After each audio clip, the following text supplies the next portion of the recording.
Money in the Bank is special, but sometimes, like 7, 11, and 21, when you're like, yes, I hit, then you go to cash it, you realize you can't do math. Same thing with bingo. You're like, fuck yeah, I hit. Then you're like, bingo. And they're like, no, dude, you didn't hit. You're like, shit, you think you had the money, but you don't. Looks good at the start, the cash in fails. We're looking at our top 5 worst Money in the Bank winners. Before we list it, make sure you help us elevate to get to 1,000 subscribers by hitting that subscribe button. All right, I'm going to start off the list. My number 5, 4, and 3 are guys that it happened on my watch that I was on a sabbatical from WWE. I was getting tired of it. I thought it was and I was watching TNA, which some people might shit on TNA, but Main Event Mafia was sick. All right, number 5 for me is Damien Sandow. I never saw anything in Sandow after I came back. When I came back, he was doing the Miz Dow stuff. I thought that shit was funny, but it was like, it's the Miz. It was like, I never seen Sandow. So when I seen that he won the briefcase, I'm like, what the fuck was WWE thinking? Can you speak on it? Like, I was stoked for Sandow. so you were hyped. I thought he was a great heel. He was smarter than everybody. He let you know it. I enjoyed his promos. I enjoyed his gimmick, his character, and he was good in the ring. He was really good in the ring, I thought. And then, I got him on my list a little later, so I can talk more about it. Then. But I see why they put him there, and I feel like it had a lot of upside. Potential there? Yeah. Okay. Who's number 5 for you? I got Big Otis. I was actually kind of stoked for this. You know, he had the thing with Mandy Rose going at the time. It was cool. I thought it was over. It was something that was entertaining to watch during the COVID time. Shout out for him having that lunchbox as his briefcase for a little bit. But he becomes number 5 on mine because they dropped the ball with it. You know, he lost the briefcase to the Miz, and then the Miz cashed in and won his second WWE title. Even if Otis would have lost his cash in, I still think that it could have been a star-making performance for him. Yeah, I didn't have Otis in my 5 because for the most part, every Money in the Bank that I've seen, I've actually been okay with the winners. I liked Otis. I thought the match was probably one of the better ones. I thought it was a cool idea what they came up with. The only thing I didn't like about Otis was what you said, that cash-in was wrong.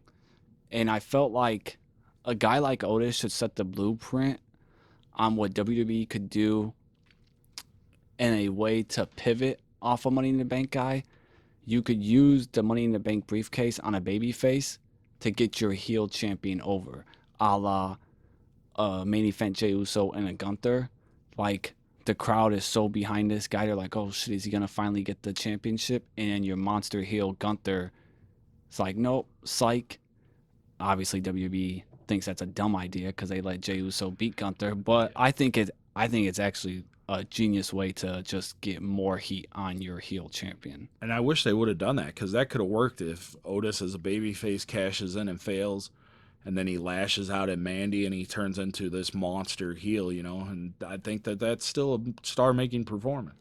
Number 4 for me was Del Rio. And then the dude had WrestleMania title matches too. So, like, I just never seen anything. All I see is that shitty ass Nations stable he had, and then terrible news on the internet. Dude's always in trouble, it seems like. So, like, what was it that I'm guessing Vince was the only guy that saw something in him? Dude, I don't know. I never got Del Rio, and I'm not talking about. Did it seem like the crowd got Del Rio? I don't know. I didn't feel like this dude like got main event reactions. Like, I think a lot of it was that he had that Ricardo Rodriguez, and that kind of got over with the introduction, and then he comes out in these fancy cars. So that's like bells and whistles. So if you got to put bells and whistles on this dude already, you know he's garbage. And I'm not even talking, never mind all this stuff outside the ring. I didn't like his in-ring work. I never thought he could cut a good promo. I guess he was kind of this cocky, arrogant heel. He was like a cheap JBL, and I'm glad that Mirko Krokop knocked him out that one night. Who's number 4 for you? Number 4, I went with Kane.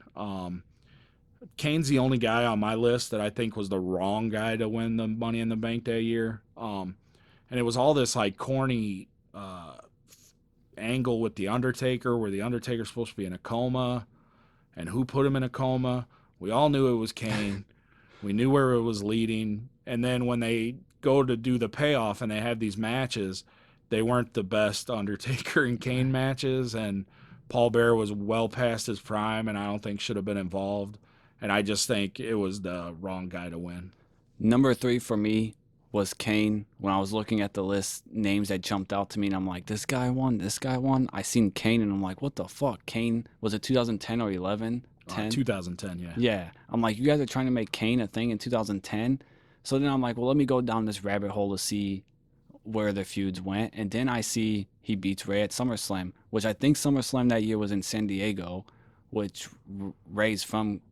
So, like, you guys didn't, like, okay, maybe you're building Kane to put Ray over in his hometown. Nope. And then I see he has the poster for Night of Champions. I'm like, how the fuck they really were trying to make this dude a thing in 2010? And then you told me, like, oh yeah, he was feuding with Undertaker. And I'm like, no wonder I turned the channel on WWE for a couple of years. Like, Yeah. I have no interest in watching that 9 years after I already saw it. And that was the first Money in the Bank pay-per-view, and that they went with Kane as one of the winners. And I will say it was cool that he cashed in on the same night. I did think that was cool, but everything else about his run as world champion, I did not care for at all. 2010 was a rough time as a WWE fan. So Who do you have for number 3? number 3, I went with Baron Corbin. It's another thing of where I think he was the right guy to win it, but they dropped the ball. And it's a very good example to me of John Cena burying people.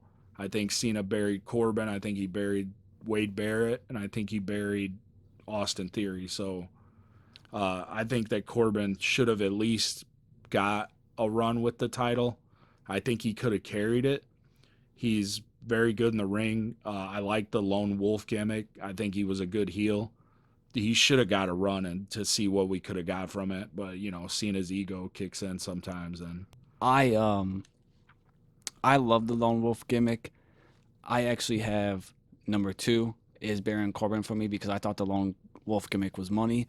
I thought this dude could be the next Batista, and then they just you buried him. Like, yeah, there was no coming back for him. And what's crazy is, like, he still ended up coming back because people liked the happy Corbin, and then people liked the stuff with Braun Breaker. The dude seems to, he gets over. yeah, he finds a Yeah. way to get reactions. I just don't think I will ever see him as a world champion, and unfortunately, I think it is because of this. Yeah, absolutely. Do number 2. Number 2, I got Sandow. We talked about that. Probably one of the worst cash-ins ever. I believe Cena was coming off. It was the night after a pay-per-view, which was a hard match. He got his shoulder destroyed, rammed into the stairs. He basically had one arm, wrestled a whole nother match on Raw, and then they had Sandow come in, and I believe they had like a 15-minute long match, and Cena still beat him. So it was like, basically like, Cena's been through hell. Sandow picked the perfect opportunity to cash in. He can't beat a one-armed Cena who's wrestled 3 matches in the last like 2 days. It's like, it totally ruined Damien Sandow. And then a year later, he's pretending to be the Macho Man. He's pretending to be the Miz. It totally killed Damien Sandow. I ain't gonna lie though, that does sound somewhat like comedy gold. I feel like everything you just said makes me think that Cena had like a personal vendetta against Sandow, and he was like, look, Vince might have been like, hey, we want Sandow to fail cash in on you, and Cena's like, oh yeah, but let me cook real quick. We're gonna add some recipe in this where this guy can't ever come back. Like, Yeah. Yeah, it was either Cena or Vince or somebody, but I wish they would have played it off as a comedy thing, but they didn't. They made it this grueling match, and then he lost, and like nothing came of it. Like, all right. So number one, it makes me mad. Number one has nothing to do with the talent, because we all know he has it in spades. Austin Theory.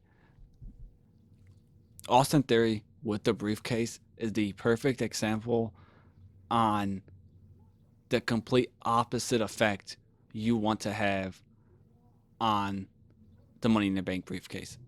If the Money in the Bank briefcase is supposed to elevate a mid card guy to the main event scene, what the Money in the Bank briefcase did for Austin Theory, well, him winning it was fine. The way they set it up with Vince was perfect main event shit.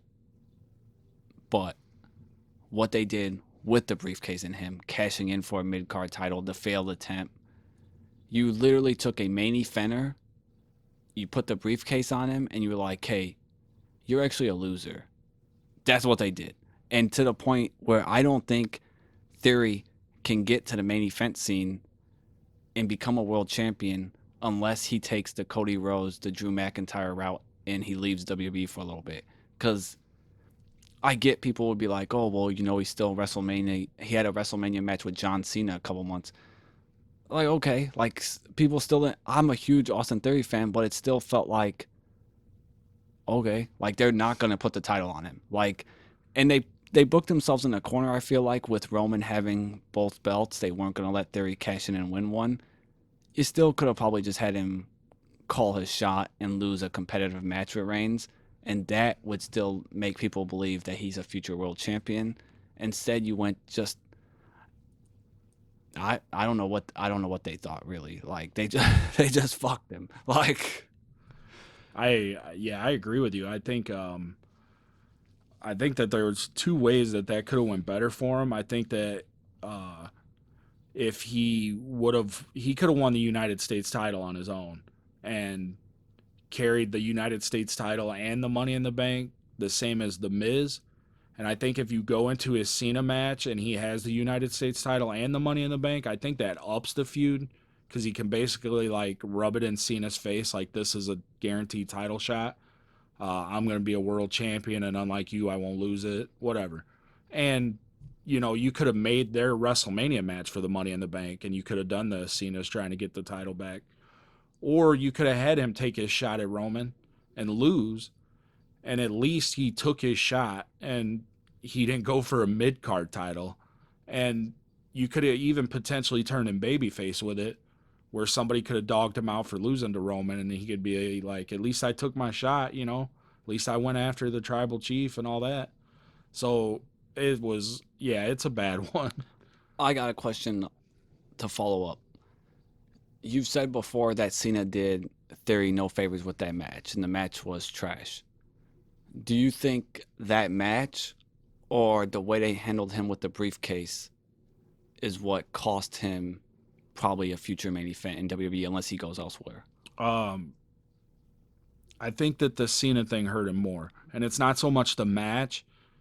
Cena didn't give him anything. Cena buried him on the microphone and then did not make him look good in the match. And I think that he uses the money in the bank on the United States title. I think if he goes into the Mania match with Cena and Cena makes him look good, he's can be a main event player. So I think that I think Cena hurt him worse than the Money in the Bank fiasco. Okay. Who's number one for you? So you got a big dropped ball, missed opportunity. This guy is to me the biggest dropped ball in wrestling history. And if he would have cashed in, he would have been my number one favorite cash in, and that's Mr. Kennedy. I think that dude had so much star power, great on the mic, and I enjoyed his matches. I think at that time they were kind of different than what you were seeing. It made things feel like a fight. Like I remember one time at Royal Rumble '07, his match with Batista, he was working his leg, went for a pin or something, Batista kicked out, and then he just turned and punched him right in the foot. Like, you know, like taking every opportunity to put hurt on his opponent. And it just like, it's so unfortunate how it played out. I love that when he won it, he came out and he gave us a countdown and he was like, next year's WrestleMania, I'm cashing in. And then the next week he came out and 7 more days were off the ticker. Like, I love that. They could have kept that going. And then it would have played out perfectly because he would have had to cash in earlier with Undertaker and Batista getting hurt. That's a great heel thing, is to like call your shot and be like, you know, on this date it's going to happen, and then do it earlier when everybody's hurt. And it's just so unfortunate that they thought he was hurt worse than he ended up being, and they moved it to Edge. If they would have waited a week, we would have had this megastar. And I think that if that would have played out that way, that dude's still a big deal for WWE. Everything you said, I agree with, but that's why I couldn't put him in my top 5 worst, because I'm just like, he probably would have made my top 5 if he wins the title off it. Because, like, the dude had it to me. He did, the tattoo was weird. Like, you make fun of Cody's tattoo, people make fun of Cody's tattoo. That thing on the shoulder blades, I don't really get. At least Cody's fucking like, look at my brand. Well, everybody had like a tribal tattoo back then. I guess that is true. Like, that's the only tattoo. You ever watch UFC around that time? That's the only tattoo you could add to your characters back in the games. It was like, all right, you get this tribal tattoo.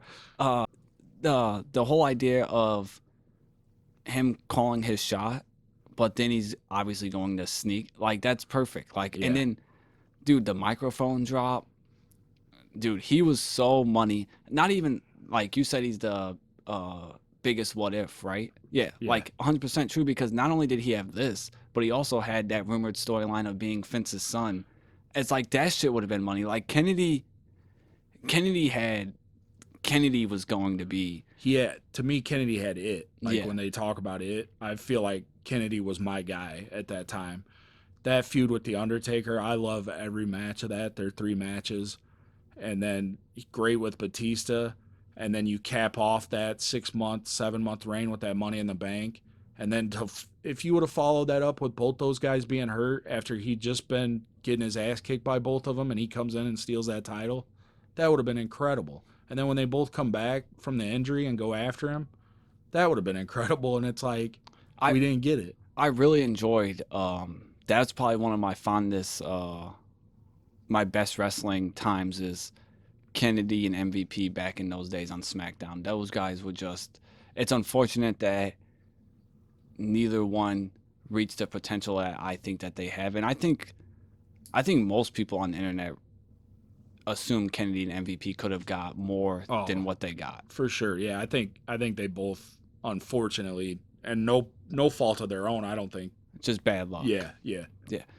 I mean, I guess MVP's getting a resurgence as a manager, but it's just like, that dude, both guys had world champion material. Yeah. And I think that if Kennedy would have got that world title at that time, he could be an incredible manager right now. I think that his mic skills, he could have got people over huge as their manager. That's our top 5 worst Money in the Bank winners.